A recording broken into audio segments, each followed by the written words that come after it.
We're starting. Hi, everyone. Here. Oh, over there. Which Final way? day. Day 4 of the Equine Affaire. It's winding down. It's been really a cool experience of networking, meeting people, you know, that kind of thing. Yeah, it really has been truly amazing. It's amazing how the energy is when everybody just starts sharing their pieces and you're like, yeah, I didn't know that, or here's this piece, and we all come together. Yeah. The herd. The herd, and that's been the theme. So, which is interesting, the herd being the theme, because I don't remember what sparked this topic for us, but we thought regarding talking about mental health, talking about involving horses for mental health, and somehow it came up like talking about stigma. And I don't remember what sparked it, but you know, the stigma of mental health, the stigma of Mustangs, Yes. the stigma, just stigma. We're going to talk about stigma. We thought we'd address that today. It's such an important topic right now, especially as we move forward into a collaborative world. There is a lot of stigma, and we all have bias, and we can't get rid of that bias because it's programmed into us. But we can bring things into our awareness, and we can make changes from there. And I think the way there's a quote, and I don't remember who coined it, but it was education bridges the gap from resentment to understanding. Education bridges the gap from resentment to understanding. Yeah, that's beautiful. Because yesterday we talked about values, and from a biological blueprint, we all have this intrinsic value system. And subconsciously, when I meet you and you say things that align with my values, or I see things that align with my values, I'm drawn to that. And when I see things that are incongruent, or I hear things that are incongruent with my values, I'm repelled from it. Yeah. And actually, oh my gosh, okay. We're totally flowing here, but like I think the past week of our lives have led up to this stigma of conversation, or conversation of stigma. But I heard the other day, it was a TikTok, and the guy was talking about how when a child turns about 12 years old, which is when our hormones kick in, that's about the same time they start to not like their parents anymore. And it's like no matter what you say as a parent, you're dumb. It doesn't matter who you are. When you tell something to your child, you're dumb. And that can be very frustrating because our little toddlers love us. They don't want to be away from us, and then on one day it's like you're dumb. Yeah. And I actually found out that's a biological drive in us, because hundreds of years ago it was put in us because we're supposed to leave our tribe to go to other tribes to prevent we'd never leave each other. We'd never leave each other. Yeah, And so it's biological. So I guess the question that pops in my head is like, I wonder how much biology has to do with stigma. And I wonder how bringing it into our awareness can override that biological or that chemical response that causes us to have bias. Yeah. Well, so I thought that word stigma was kind of it's an interesting word, right? And I was like, well, where does that word even come from? So I looked up the history of the word stigma. And I don't know what it is, so I'm hearing it for the first time. She wouldn't tell me before we started. I had to wait. I'll tell you wait for this moment. But yeah, no, it came from ancient Greece. And they would brand criminals, slaves, and others they considered deviants of society. So it was kind of the mark of being not accepted. You're an outcast of society. That's where it comes from, a brand. And so now, the word, when we're talking about stigma, it is when, like you're saying, a bias, where a society or a group of people is putting on, a negative belief system on someone because they're different in some way, or they're not fitting with society, how society has deemed them they're supposed to fit. So there's a shame element. It's about shaming someone because they're not, normal, you could say, right? But I thought it was interesting that it came from a brand. And that made me think about, we talked about, mental health, mental illness has been one of the most stigmatized diseases there is. Absolutely. It's always been considered that if you are not mentally healthy, that there's something wrong with you, that you are possessed, that you need to be kept. I mean, literally would be kept up, hidden in closets, locked away. All that kind of stuff has happened over because of mental illness and mental health issues. So there's that stigma, and I thought it was interesting because we were also thinking of the stigma of Mustangs. Yes. And I thought, wow, how interesting how they're known for their brand as well. It's the brand. Right? That's how you could never identify a Mustang without brand. So what is the stigma of Mustangs? What is some of the kind of that story around why Well, that's they're a great stigmatized, question. And I got into Generally Wild Mustangs back in 2003. So now they're kind of becoming almost like boutique, like fad, which is a great thing because more people are getting educated about what Mustangs really are. Okay, I'm already think the wheels are turning. So when I got my first Mustang, I started taking her to shows, and when people saw the brand, they were like, oh, and I never won a class, and I would have some people come up to me after the show and be like, I would have placed you at minimum in the top 3 or top 5. And here we have 12 horses in the class, and we're not placing. And so I learned over time it was her brand. Even though she was beautiful and did such a great job, the brand kept her from being put in front of you. Because how are they kind of viewed? Mustangs are kind of viewed as that. So I asked someone. Yeah. So curiosity got the best of me, and I became an advocate for the Mustang because once I started working with them, I realized how amazing they were. And so I was trying to encourage other people, and I would take her to these shows to encourage other people to want to adopt Mustangs. And it would be very similar. So I don't know where this stigma came from, but it was like Mustangs won't stay in your fence. They'll just break through your fences. They won't ever stay in. I know my cousin's uncle's brother's friend had a Mustang, and it just got out of the fence every single day. And which is interesting because none of my Mustangs have ever gotten out of the fence. My Percheron gets out of the fence. But our Mustangs have never gotten out. So it's a stereotype. They won't. Way, they're right? wild, and they won't stay in your fences. So that's one stigma. And then the other stigma is that they're violent. Because they're wild. Because they're wild. Yeah. And I actually have a young girl. She has a Mustang, and she's getting into the rodeo circuit, and she's going to do some breakaway. And her boyfriend wants to do bulldogging, and their goal is to get these Mustangs and do right by them and train them well and take them into the rodeo world to show. And so he needed a bulldogging trainer. And so they have a trainer that trains their quarter horses. And they went to him and said, hey, we're going to get a Mustang. We're going to gentle it. Will you put the final touches? And he was like, I don't want to ride a horse that's going to hurt me.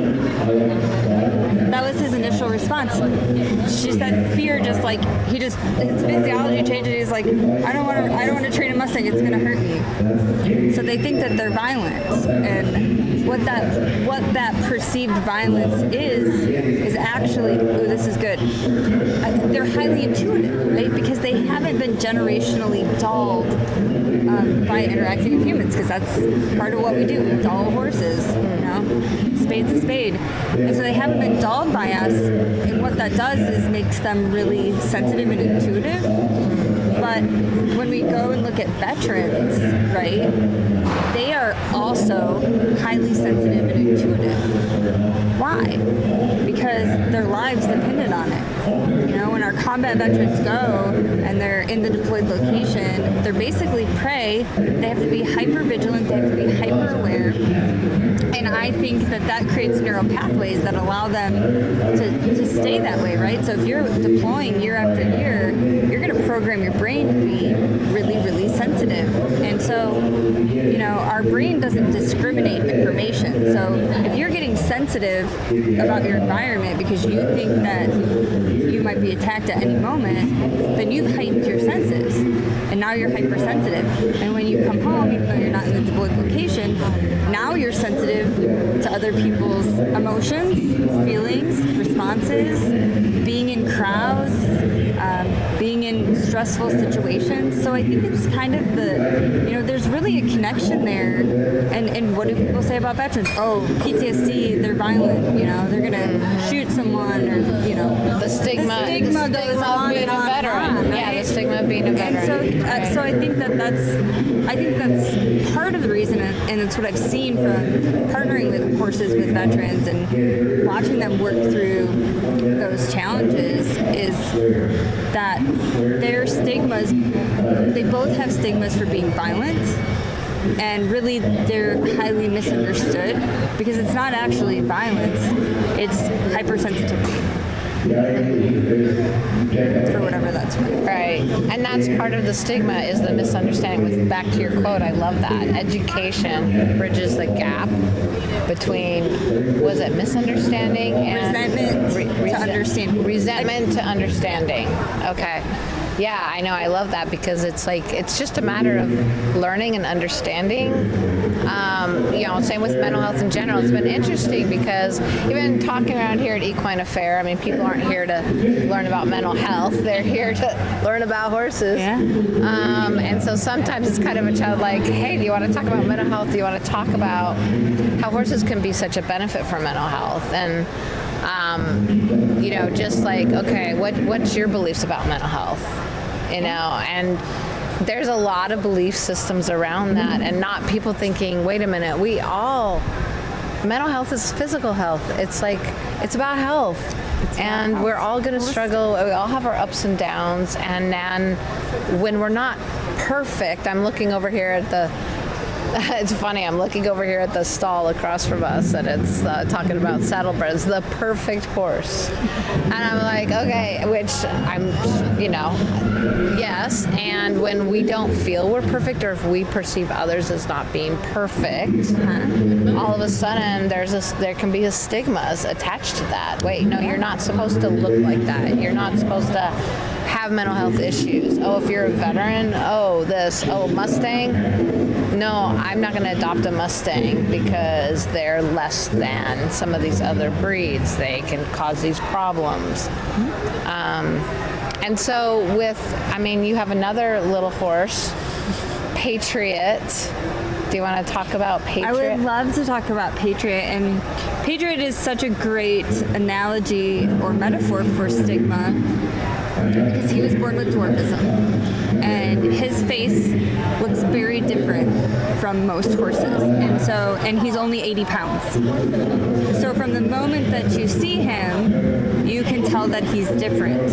And it's interesting watching, you know, there's been hundreds of people through this weekend that have stopped by his stall, and watching how they respond when they see him. You know, some people are like, oh my gosh, this precious baby, it must be such a joy to have him. And then some people are like, oh, what is that? It shouldn't be alive. You should have put it down. Like, that thing shouldn't be here because it looks different. Or they make judgments about his happiness. Oh, that poor thing must be so miserable because he looks like that. Well, he doesn't know he looks like that. He's like the happiest little guy. And he does wear some special shoes on his back legs to help relieve some pressure that he has on his tendons. But he's overall a really happy guy. And when he was going through some health issues, I sent a picture to this professional, and she messaged me back and told me that he was mentally handicapped. She didn't meet him. She just looked at a picture of him and said, oh yeah, he's got mental retardation. And I was like, how can you say that when you've never even met him? He's a very intelligent intelligent. He just looks very different. So it has been really fascinating to see how people respond to him, which brings up another, and I'm not going to get this quote right, I don't think, but it's to the effect of how you judge me says more about you than me. Oh, yeah. That's a good one. And so when I'm watching, Yeah. because I've been hanging back, and people don't know that Patriot's my horse, and I'll be in the area doing things, and I'll just kind of listen to what people say when they walk by, and I just know that every time that person makes that judgment or has that stigma on him, that tells me that lets me into their world a little bit, and it tells me just a little bit about what's going on for them. Yeah. Because it's their perspective. Yeah. So, I mean, I think a lot of what we're hoping to do with Horses for Mental Health in general and mental health, lessening the stigma, that's a big part of mental health campaigns, bringing awareness. Do not feel like you're alone. We all, all of us at different times of life feel like we don't belong, that we don't fit, that we're different, and it feels awkward and we feel judged, and how can we lessen that stigma? And I love first education. Bringing awareness, like actually you're not alone, actually looking different, feeling different, you're not alone. Let's all, be open to one another. Mm-hmm. Let's ask questions and be curious and learn from one another instead of just putting those judgments on it. I mean, Patriot, he's a gift. Yeah, he's a gift. I think people make assumptions. Again, what could his quality of life possibly be? Yeah. Without knowing anything Absolutely. About what his quality of life is. Yeah. And the gifts he's bringing into the world because of his presence. I mean, how do the veterans at your program, HOOVES, react to Patriot? What does he do? To that. Patriot brings instant joy. Like sometimes people see him and cry. I feel like, he's like Harry Styles of the horse world. Sometimes people are like, he's literally so cute. I'm having an emotional response to him, And I think he's a great ambassador to say, like, yeah, he is different. He's very, very unique. And I gave him a tagline. So Patriot's tagline is, "You're never too small to make a difference." And I think this conversation can go, it's multifaceted, but if you are somebody that is different, and Anna Marie and I were kind of talking about this on our way walking over here, is like, I think we have our own herd here at the Mustang Summit and Equine Festival, and we're all kind of different. We are all very unique, and we're quirky and we're a little eccentric, but we have found each other, and we have found our herd. And now what we've done is we've created this environment for more people that maybe don't fit in the general population to come and just be seen and accepted for who we are, and to see that even if we're not like the majority of people, we all have a gift, and there's even, we can turn our struggles into our superpowers, I guess is what I'm trying to say. And that's what Patriot did. And when we can take our struggles and make it a superpower, then we are a message, right? And that kind of ties into the HMH campaign of like getting out the message, and the message provides education to people that have never experienced that before, because the reality is when we experience something new, we're going to judge it. That's actually a survival instinct within us. We can't take that out of us, right? Yeah. It's going to happen, but we can, in that moment, we can choose different. And so instead of coming forward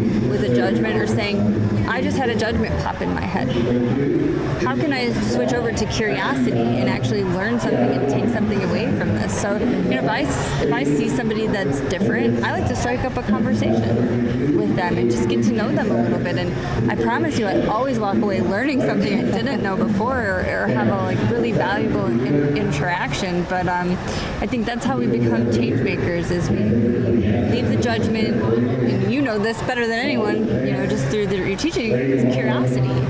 Curiosity can really change stigma. Yeah. And also I want to say, like, not beating ourselves up for judging, we all do it. And if you, you know, so it's like just not having judgment on ourselves and understanding that our judgments are a survival instinct, but that we have the ability to move through that and override that through some curiosity and education. Yeah, I love that.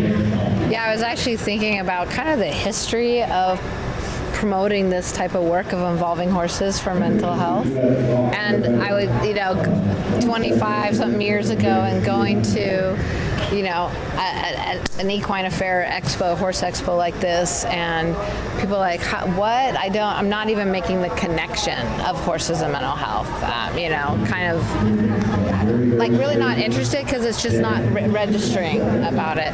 And then going to mental health conferences, and again, really be kind of like, that seems very alternative. That seems very out there. No credibility to that. There was a stigma. There was a definite stigma. And it's almost like, okay, I'm being shunned from the professional worlds of on the equine side and the mental health side, because it was like, this is so different. There wasn't even kind of like there's no comprehension of it, right? Yeah. And so it was kind of just, again, looked at like maybe a Mustang's looked at it, just kind of like, okay, yeah, you're kind of out there, you're kind of, but we're not going to give any kind of credibility or any time of day to it, right? Yeah. And because of the passion of so many programs and people who do see the benefit of it and have experienced like, wait, actually, this can really be a game changer for so many people. You know, and just keep going despite the judgments, despite the lack of credibility. We've come a long ways. Like, there's now at least a recognition because people have at least heard of it. There's a familiarity. It's not so deviant, right, to be branded. And so I think, like you're saying, to be cutting edge, to do something new, it takes a lot of courage. It takes a lot of courage and being willing to take on that stigma and not let it get to you and say, wait, no, we believe in this. I do have a purpose. I do have a quality of life. To get past that. And yeah, we've come a long ways with getting that at least openness. And now there is more curiosity. Mental health community, the equine community, there's a lot more and we have a long ways to go. So yeah, with the Horses for Mental Health, that's why we're doing a public awareness campaign where we're doing it collaboratively, because it's always been like these, okay, well, I'm alone and I'm out here in this world of people who don't get what we do and make judgments about it. So now we're banding together in a bigger way as an industry, multiple programs, multiple organizations, businesses, people who know the power that horses can have for mental health. We're doing it together, which gives us strength, right? Absolutely. We're now a herd, right? We are a herd. We are a herd, and now we're looking to get the word out there to people who still don't understand this, who may not even have a clue it even exists. Yes. That there are these wonderful programs out there that really can be a solution for people who are struggling with mental health, whether it be kind of more serious mental illnesses or whether it's even, I'm struggling, I'm burned out, I'm depressed, I'm anxious, I'm just struggling in life, I'm struggling in my relationships. And guess what? Yeah, we can go to different kind of approaches and coaching and mental health therapists, and when you involve horses, it just adds another component. So that can actually kind of help people break through in ways that other things don't. So we're going to get the word out there and help keep lessening the stigma of these kind of new ideas, right? Well, and what came to mind too when you were sharing that is there's a book called The Speed of Trust. I don't know if you've heard of it. I have heard of it, but I haven't read that. It's a great book. So in summary, if you want somebody to trust you and you go to a person that person already trusts, then you can gain trust faster, right? So it really ties into this HMH campaign, because we have a lot of these celebrities and influencers and industry leaders, and they have trust with their fan base, and now they're saying, I've investigated this and I prove. And so if you're a person that has a platform or has influence, think about how powerful you could be in breaking stigma. Oh my gosh, that's powerful. Yeah. And even if you don't have a big fan base, even if your you don't. friends, your network, your family, hey, Like, I know you might be tired of me talking about horses, right? But I'm not talking about horses. I'm talking about mental health. Absolutely. And I'm talking about mental health in a way that, yes, I'm bringing back horses, but you don't need to become a horse person. You don't need to buy horses. You don't need to even learn about horses. But what you can do is go to a program that is trained and qualified with practitioners who know how to facilitate mental health and personal growth. And you can go to these programs, they incorporate horses, and these horses will, bring new insights and shift things in a way that other things you've tried probably don't do. So try it. We believe in it. We know it can work. And spread that word, and that will continue to lessen the stigma. Well, and that brings in another stigma of being treatment resistant. Right, and that was a stigma that I dealt with when I had my mental health struggles. I went through all of the traditional talk therapy, I went through the medications, and I was not improving. My quality of life was not improving. And so they gave me that seal on my record, you're treatment resistant. Wow. And I was like, well, now what? Like, where can I go? Because there's nobody left in the clinical world that can help me. What's left? And that's when I really started to learn, and I was really blessed to run into somebody that shared equine assisted psychotherapy with me. And now I get so many veterans that come through that have also been labeled as treatment resistant. So if you have that stigma on you, then a lot of times the clinical world is like, well, I can't touch you then. I can't help you. But we get so many people that have been in treatment for, sometimes decades. They've been labeled treatment resistant, and then they connect with horses, and they break through, and they get whatever it was that they've been looking for 10 plus years. I mean, I'm just thinking as you're sharing that about the concept of stigma and the brand and labeling. When we put labels, I mean, calling you treatment resistant, like, oh my gosh, that's who I am now? That's my identity, right? Republican, Democrat, it's like all of a sudden there's assumptions, and all of a sudden that puts you in this box of, this is who you are, and I'm going to judge you based on that. But these labels are so powerful, and how they impact.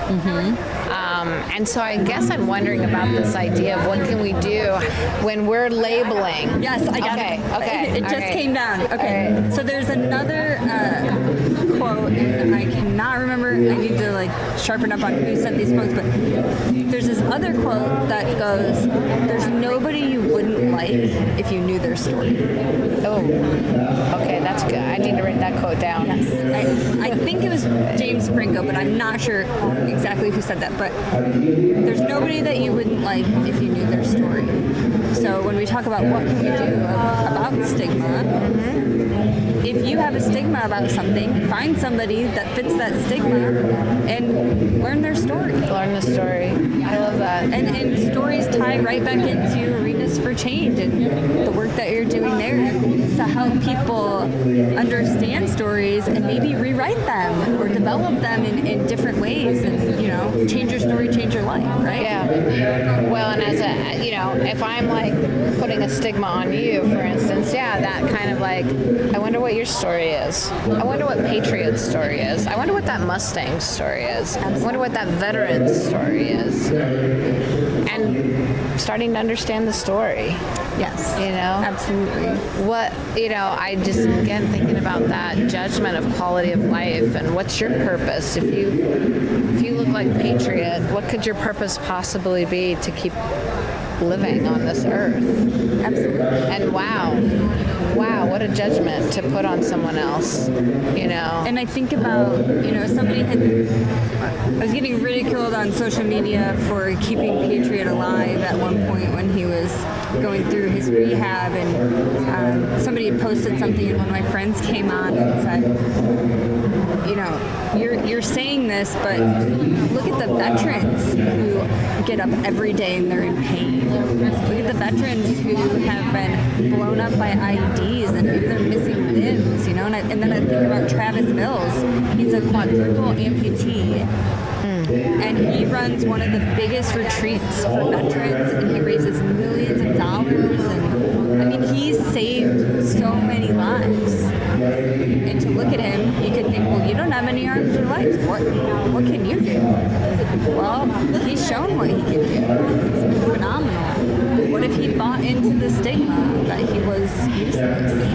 But he didn't. So I guess that's the other side of if there's been a stigma put on you, can you question that? Yeah. Or can you say, okay, maybe this is my reality, but how do I build upon this to have purpose? Because everybody has purpose. Okay, I don't know if this is, you're the quote queen, and I love that. Was there a quote about stories? Because there really isn't a story without a challenge. Oh, yeah. Right? There's not a story without obstacles. I mean, if we all went through life being perfect, what story is there then, really? There is no story. There is not a story. So these struggles, these challenges are part of what make life rich. Yeah. And they're part of how we connect with one another, how we have empathy and compassion with one another. Mm-hmm. They are necessary. And look at all the people, like think of anyone that you know that has accomplished big things in life. There's never been one person that doesn't have a story that you're like, I can't even fathom that. You know, I don't know if you know who David Goggins is, but he was essentially sitting in an apartment. He was really overweight. He was into drugs and all this bad stuff. And then one day he decided to join the military. And he had a rough start. And he went through a lot of pain along the way. But he runs these 100-mile races now, and he ran one where he broke his legs and he kept running, just kept going.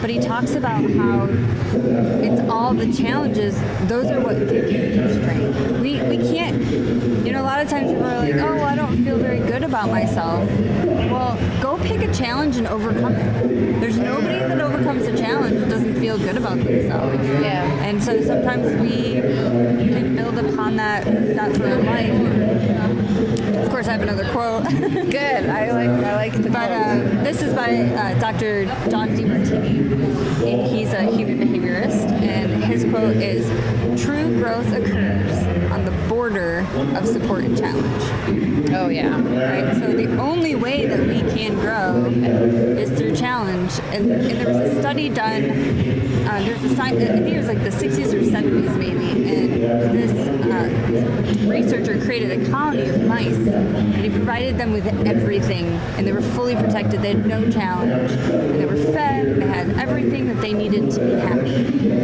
And it created, they ended up self-destructing. I don't know if you've ever read about that stuff. No, I haven't. No. But it was like the mothers started, it was bad. Like the males all turned gay and went to be with each other. And then the mothers started eating their babies. And it was a really horrific, they just, the society devoured each other.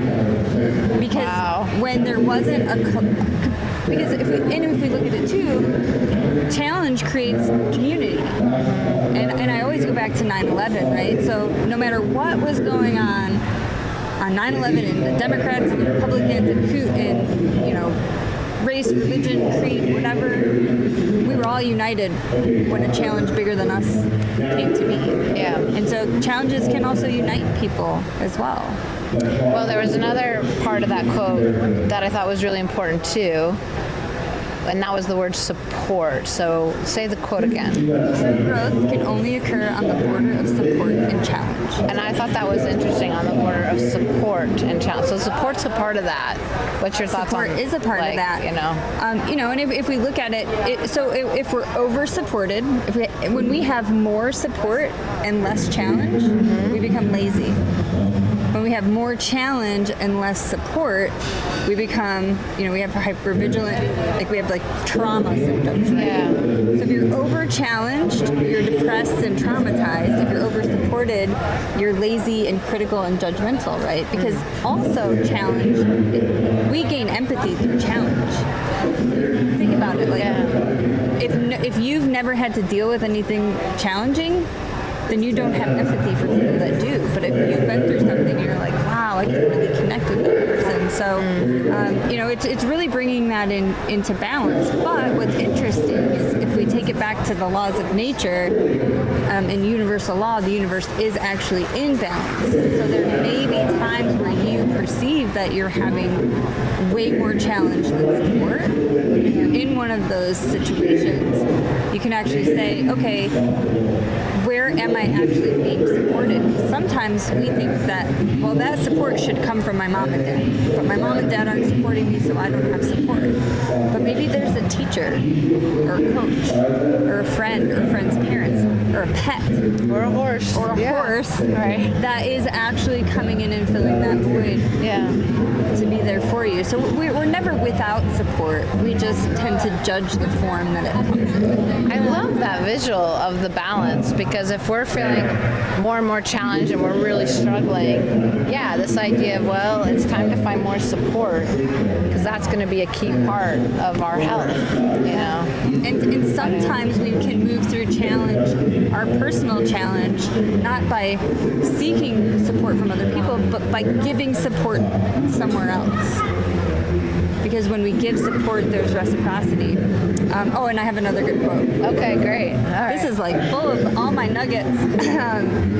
So actually, when we seek support, we attract challenge. And when we seek challenge, we attract support. Okay, say that again. When we seek support, we attract challenge. Okay. When we seek challenge, we attract support. And I'll give you an example of this, because when I first started HOOVES, I was all about, I needed everybody's support, right? And so I would go out and I would go to conventions and I would do all my advertising, support the veterans, and when I'm like, support me, like it's repelling, right? You're just kind of like, oh, that feels really heavy. And I had it in all my languaging, and then I heard that quote. And I actually used it to change all my marketing. And so instead of saying, support our poor veterans with PTSD, I said, I'm stepping forward to take on the challenge of PTSD. Would you like to join? Oh, wow. Yeah, that's a whole different feel. Yeah. It's the same objective, but the focus is different. And it is a natural law, but so and this is what I tell people, like, if you pick one challenge every day, choose your challenge, because when we choose our challenges aren't chosen for us, but it's going to exist just like support exists, challenge exists. But it seems like when we already choose our challenge for the day, another quote, when we fill our day with high priority action, which can involve challenge, we take out room for low priority distractions. It's so easy to get focused on low priorities. It is. But if you have a challenge, and think about it, like what do challenges, if it's over challenging, we'll disassociate, but a lot of times it's the challenge that brings us into presence. Support doesn't always bring us presence, especially if we're like, sometimes my go-to is like endlessly scrolling Facebook to like regulate. And so I'm in Facebook looking for this support, but I'm just disassociating. But if I'm like, ooh, I'm gonna go do this thing that's gonna challenge me, then I'm like present in it. And that's when the growth occurs. Excuse me, okay. So was that moment? it is fascinating to see, and I think all of the things that we just talked about really go back to the reality of how powerful we actually are. We are so powerful. We have so much ability to influence our lives. We can influence our perception through education, through awareness, through information, through mentors, through connecting with like-minded people. There's so many resources. More resources today than we've ever had. Thanks to technology, right? And being able to connect with people all over the world. So there's no excuses. If you are feeling like you're on the negative end of the stigma, find a herd. Find people like you. Join a group. Go volunteer somewhere. And if you're a person that is listening to this and are a little convicted, like, oh yeah, I do have a tendency to be really judgy, educate yourself. Learn somebody's story. Oh, I love It'll that. change your life. Yeah. And it'll change your stigma. And that's really, not saying this would ever happen in realistic terms, but the way to end stigma is to learn people's stories. Yeah, I love that. And I actually do have one example, and we actually started doing this like diversity inclusion training for the Air Force, right? And it was a big deal. Like our general came in to like tell us how important this was, and that doesn't happen very often. So the general comes in and is like, basically like, I really want you to pay attention. You pay attention. And the training was amazing because they were breakout groups, and it was just one question, and everybody had to answer it, right? And it was a prompt. And there was this airman that we have in our unit,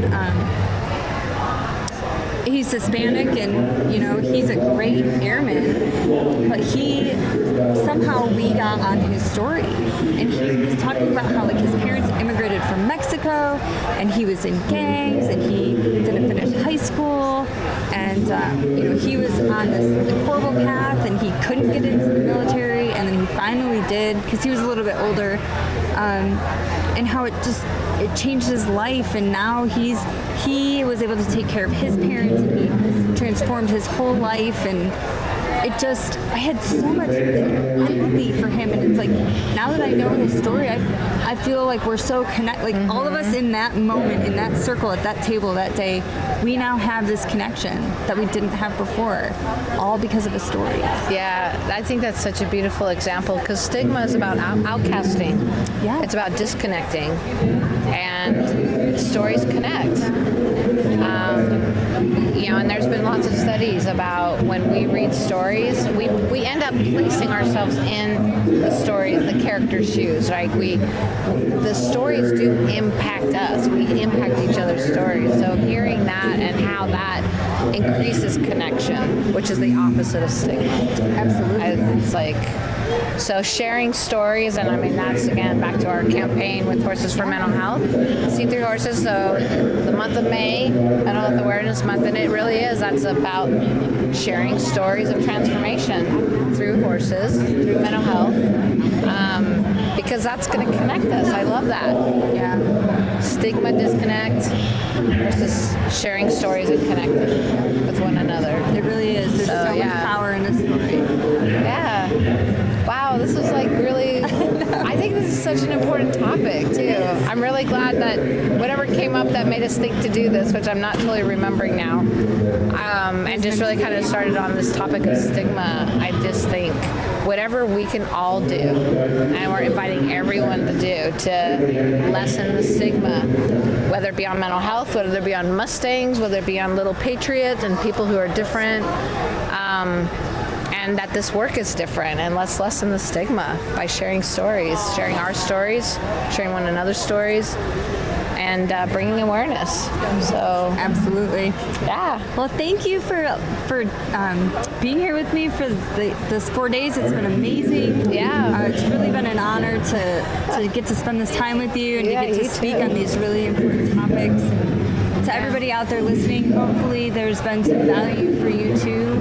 We'd love to connect with you. We'd love to help guide you on your journey if this resonates with any of you. So how can people get a hold of you, Lynn? Yeah, so horsesformentalhealth.org. Join our campaign, and it's going to be every year during the month of May. If you're a nonprofit program or a program providing these services, make sure you get on our mailing list so you can stay in touch about what we're doing. And then arenasforchange.com for those of you who want to learn more about how to provide these kinds of services. And Amanda. And if you're a veteran or a family member of a veteran and you are interested in learning about our veterans programming, you can visit us at hooves.us. And if you're somebody that is an equine practitioner or would like to become an equine practitioner, you can learn more about our facilitation model at equinewisdominstitute.org. Yeah. Thanks, you guys. Till next Equine Affair or wherever else we end up going. It's been a lot of fun. It's been fun just connecting with one another. So It really has been. yeah, thanks for the opportunity. Thanks for tuning in.